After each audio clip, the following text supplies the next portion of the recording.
Kenyans have very high hopes and expectations on the institution, and we would like to take this opportunity also to assure you of our commitment to fulfill all the commitments that we have made.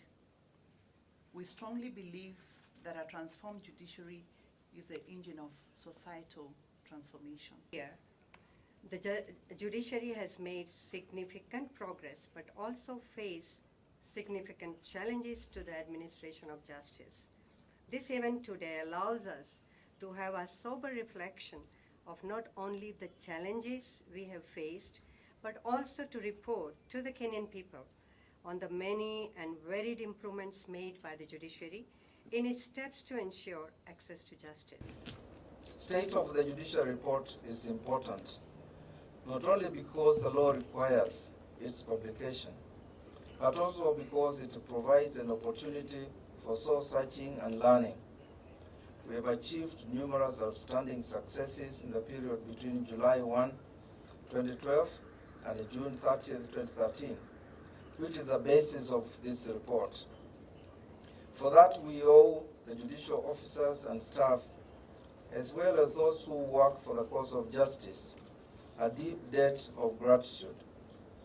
A shining example of our success is the Court of Appeal sitting in Nyeri, which finalized 303 criminal and civil appeals in 9 months, hence clearing the backlog of old cases and thereafter spreading its services to the Meru station.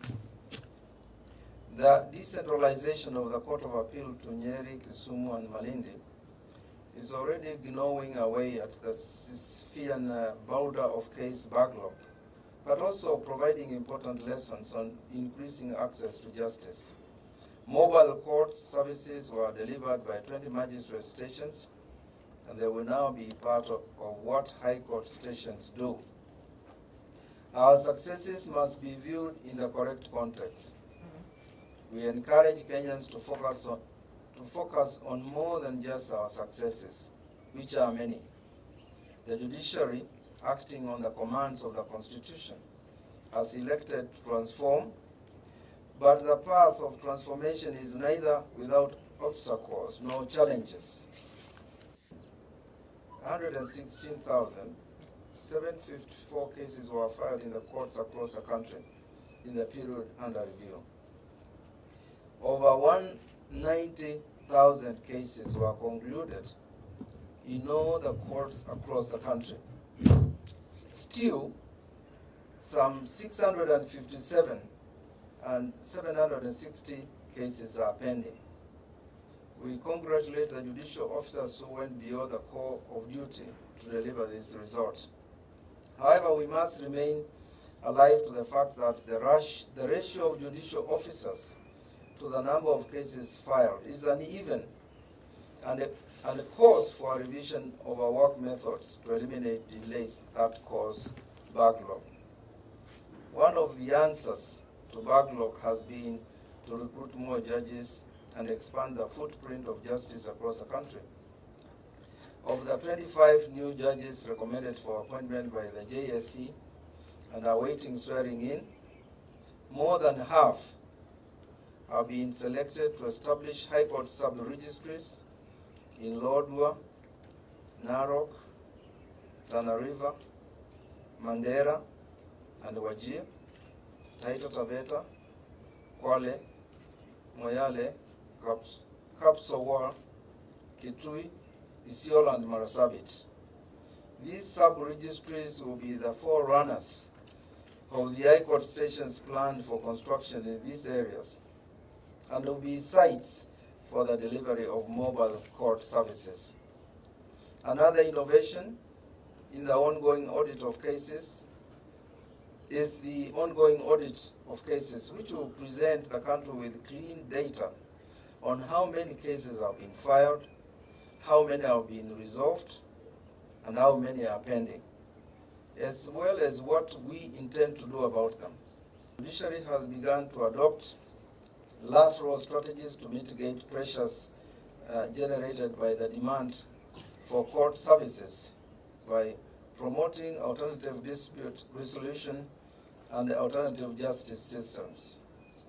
Additionally, there are efforts to universalize the jurisdiction of environment and land courts and introduce further reforms that would allow for the rotation of judges to meet the demands of justice. Transformation is not easy under any circumstances. In moments of transition, it becomes complicated. Although the vetting of judges was concluded, several appeals and court cases are still outstanding, and the vetting of magistrates is still ongoing. Within the judiciary, beyond the increased construction of courtrooms and offices and the hiring of judicial officers, a swift cultural revolution has been taking place. Staff in the judiciary have internalized the logic of transformation, that theirs is a public service rather than a self-service.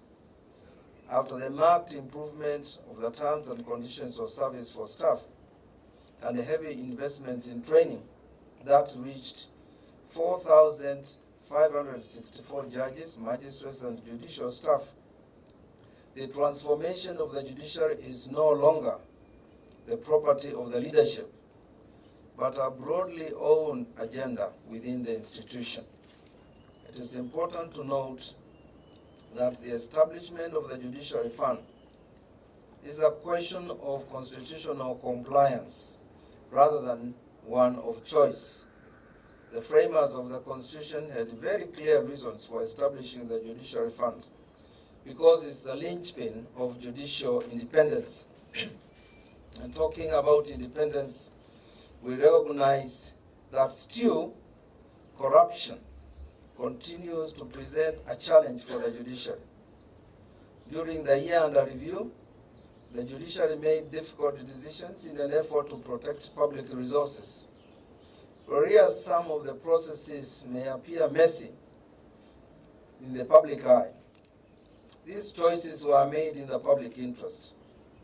This report lays bare the details of all the contracts the judiciary entered into as an invitation to the public for scrutiny and assistance in pointing out conflicts of interest, as well as incidents where the institution might not be receiving value for money.